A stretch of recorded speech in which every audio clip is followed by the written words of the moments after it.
अस्सलाम वालेकुम। नफ़रत जुर्म से है, मुजरिम से नहीं, ये एक ऐसी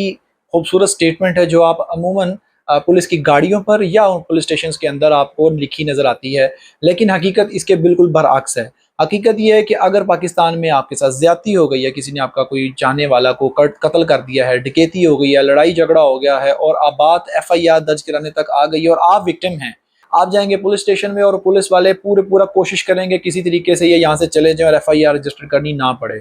लेकिन अगर आपके कहने पर और या आपके 22 की एप्लीकेशन लगाने के बाद अगर आपकी एफआईआर दर्ज हो ही जाती है, तो ये सबसे बड़ा जो आपको नाकाबिले तलाफ़ी जो नुकसान पहुँचाते हैं, वो है तफ्तीश को नाक़िस करके, तफ्तीश के अंदर डिफेक्ट्स पैदा करके। ये इतने ख़तरनाक किस्म के डिफेक्ट्स होते हैं कि जब आपका चालान मुरतब होकर अदालत में पहुँचता है, तो अदालत के अंदर बैठे जजेस भी मजबूर होते हैं, वो आपको इंसाफ नहीं फ़राहम कर सकते। क्योंकि पाकिस्तान के अंदर डबल इन्वेस्टिगेशन का लॉ नहीं है, तो दोबारा इन्वेस्टिगेशन सेम ऑफेंस के अंदर या सेम जुर्म के अंदर 2 दफ़ा या दोहरी तफ्तीश नहीं हो सकती। अब ऐसे में आपने करना क्या है? ऐसे में आपके पास जो क्रिमिनल प्रोसीजर कोड है पाकिस्तान का, वो एक आपको रेमेडी प्रोवाइड करता है। वो रेमेडी ये है कि आप एक प्राइवेट कंप्लेंट लॉन्च करते हैं। गो कि आपने ऑलरेडी एफआईआर दर्ज करवाई, एफआईआर दर्ज करवाने के बाद जब पुलिस का जो तफ्तीशी है, उसके रवैये से आपको अंदाज़ा हो गया कि यार ये बंदा गलत कर रहा है, तो पहले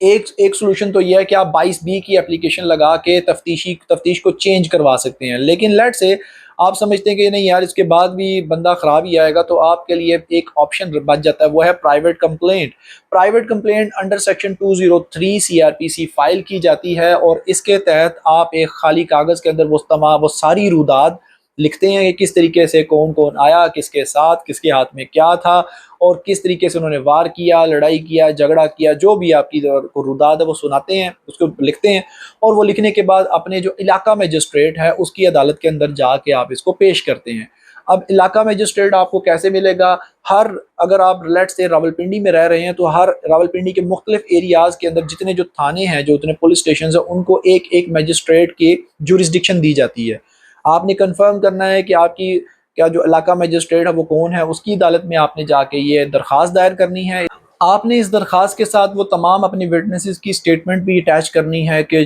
मौका वारदात के वक्त कौन कौन आपके पास मौजूद था। उसके अलावा जितने भी एविडेंसेस आपके पास अवेलेबल है, वो साहब आपने खुद से फराहम करने हैं।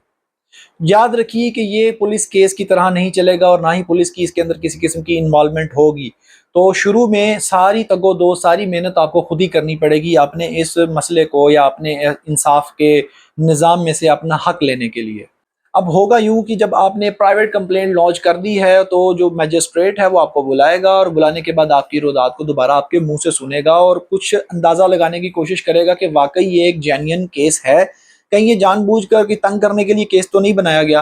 अगर तो वो सैटिस्फाई हो जाता है, तो वो 204 सीआरपीसी के तहत नोटिसेस जारी करेगा तमाम उन मुल्ज़िमान को जिनका नाम आपने अपनी प्राइवेट कंप्लेंट के अंदर लिखा था।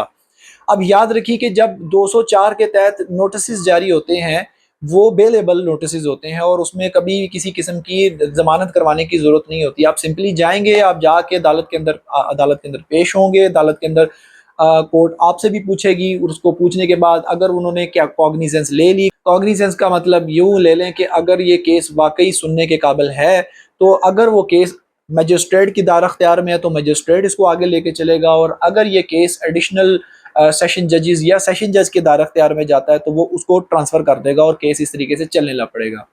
थ्रू आउट की इस केस के अंदर दोनों केसेस यानी कि एफआईआर भी आपका चलता रहेगा और आपकी प्राइवेट कंप्लेंट भी चलती रहेगी और अगर आप चाहते हैं कि आप किसी एक केस को स्टे भी करवा सकते हैं कि आप चाहते हैं कि भाई एफआईआर का केस रुक जाए और मेरी प्राइवेट कंप्लेंट जो है ना ये चले, तो ये केस चलता रहेगा। केस के दौरान बिल्कुल वैसे ही एविडेंसेस होंगे, बिल्कुल उसी तरीके से आप अपने तौर पर सारी चीज़ें लेकर आएँगे और अगर कल को आप इसमें कामयाब होते हैं, तो आप सज़ा दिलवाने में या अपना हक लेने में बिल्कुल कामयाब रहेंगे। तो ये एक ही हक है पाकिस्तान के अंदर उन तमाम लोगों के लिए जिसके साथ पुलिस वाले रोज़ ज़्यादतियाँ करते हैं, उनकी एफआईआर्स ख़राब करते हैं, उनकी तफ्तीश को ख़राब करते हैं। गो कि अगर एफआईआर को ख़राब करता है कोई पुलिस अफ़सर या आपकी तफ्तीश के अंदर नाक़िस कारकर्दगी दिखाता है अपनी, तो आप पुलिस ऑर्डर 2002 के तहत भी उस एएसआई के ख़िलाफ़ जो तफ्तीशी अमूमन बनता है, उसके ख़िलाफ़ एप्लीकेशन भी दे सकते हैं एसपी को कि भई इस बंदे ने फ़लाँ एफआईआर के अंदर इस तरीके से इन्वेस्टिगेशन को ख़राब किया है, एविडेंस को ख़त्म किया है। تو وہ ان کے خلاف تعدیبی کارروائی کرتے ہوئے سر دست اس کو سسپینڈ کر سکتے ہیں، اور اس کے بعد اس کی نوکری بھی اس کے ہاتھ سے جا سکتی ہے۔ تو یہ وہ